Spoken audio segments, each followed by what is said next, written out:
औज़ु बिल्लाहि मिनश्शैतानिर्रजीम बिस्मिल्लाहिर्रहमानिर्रहीम। प्यारे बच्चों, class 9th boys high school Kuttari, अस्सलाम वालेकुम वरहमतुल्लाहि वबरकातुहू। आप तमाम बच्चों को आपके मैथ सर अब्दुल गफ्फार ठाकुर की जानिब से अस्सलाम वालेकुम और खुश आमदीद पेश खिदमत है। प्यारे तलबा व तालिबात, आज 1 जून है 2021।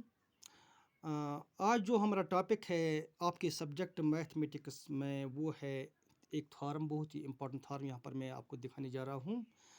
टॉपिक जो है ट्रायंगल्स के बारे में है, और जो थॉरम है, पहले मैं आपको थॉरम अंडरस्टैंड करने की कोशिश करूँगा।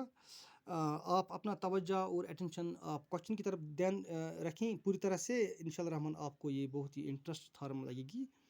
Theorem is in a triangle, prove that sides opposite to the equal angles are equal.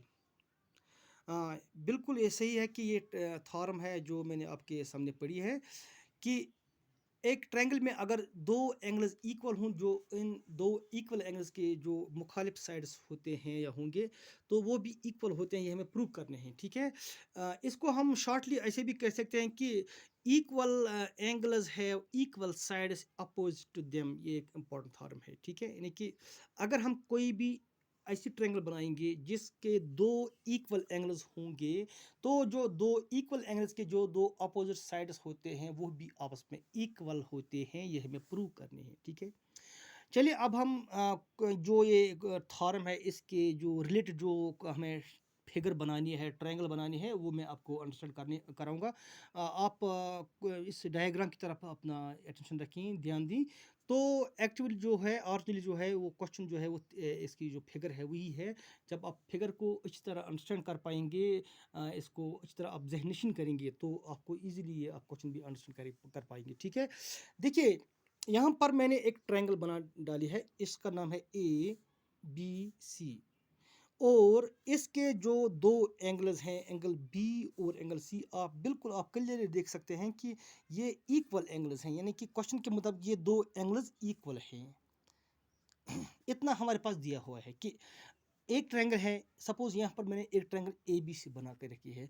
आप कोई भी दूसरी ट्रायंगल बना सकते हैं, इसका दूसरा नाम भी रख सकते हैं, लेकिन इसके दो एंगल्स इक्वल होनी चाहिए, ये तो इसके लिए कंडीशन है। ठीक है, देखिए प्यारे बच्चों, सबसे पहले मैं गिवन लिखता हूँ ऐसे, given a triangle ABC, a triangle ABC in which angle B is equal to angle C। ये गिवन है थ्योरम के मुताबिक। ठीक है, देखिए तो प्रूव हमें क्या प्रूव करना है, हमें यह प्रूव करना है कि एंगल B का जो अपोजिट साइड पड़ता है वो है AC, और एंगल C का जो अपोजिट साइड पड़ता है वो है AB। We have to prove AB is equal to AC। ठीक है, प्रूफ, अब हम प्रूफ लिखेंगे यहाँ पर। देखिए प्यारे बच्चों, सबसे पहले हम क्या करते हैं, प्रूफ इसका प्रूफ लिखने के लिए या प्रूफ देने के लिए हम यहाँ पर एक राइट बाइसेक्टर डालते हैं from point A to the BC। यहाँ पर लिखेंगे हम draw a right bisector. Right bisector, इसको हम दूसरा नाम परपेंडिकुलर बाइसेक्टर भी कहते हैं। What is a right bisector or a perpendicular bisector? That line segment which divides another line segment into equal parts, and which makes or which subscribes which makes angle 90 degree on this line segment which have been divided equally. ठीक है, यानी कि वो line segment जो दूसरे line को एक तो वो इसको दो बराबर हिस्सों में, दो बराबर पार्ट्स में डिवाइड करती है, और दूसरा कि वो इस पर 90 डिग्री एंगल भी बनाती हो, तो इसे हम राइट बाइसेक्टर कहते हैं। यहाँ पर हम draw a right bisector AD on the BC।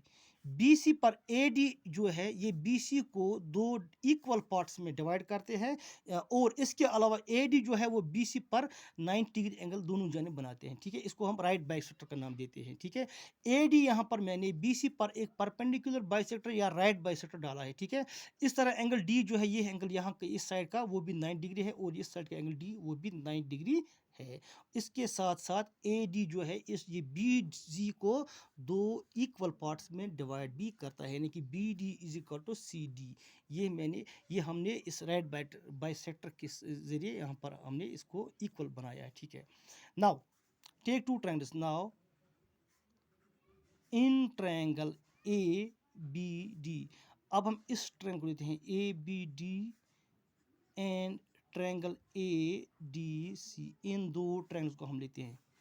ये ट्रायंगल ABD और ADC, इन दो ट्रायंगल्स को हम कॉन्ग्रुएंट बनाएंगे, ठीक है।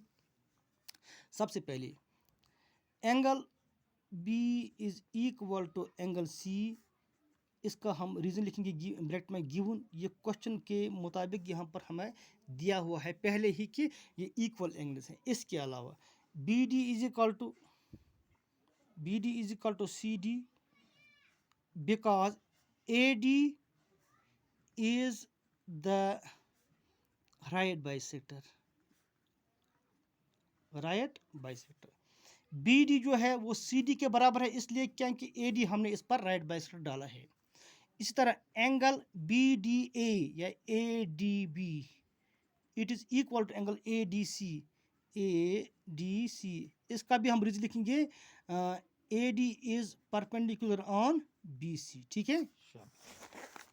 इस तरह प्यारे बच्चों हम ये देखते हैं कि इसमें इस ट्रायंगल के ये दो एंगल्स और इनका जो दरमियान वाला साइड वो इक्वल हैं इस ट्रायंगल के इन दो कॉरस्पॉन्डिंग दो एंगल्स और एक साइड के बराबर, ठीक है। तो ये दोनों ट्रायंगल्स अब ASA के रूल के मुताबिक कॉन्ग्रुएंट बन जाते हैं। देयरफॉर ट्रायंगल ABD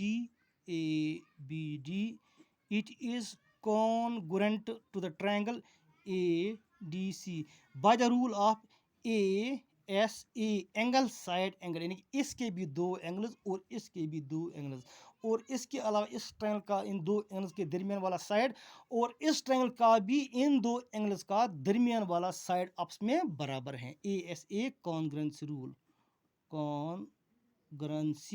रूल के मुताबिक, ठीक है।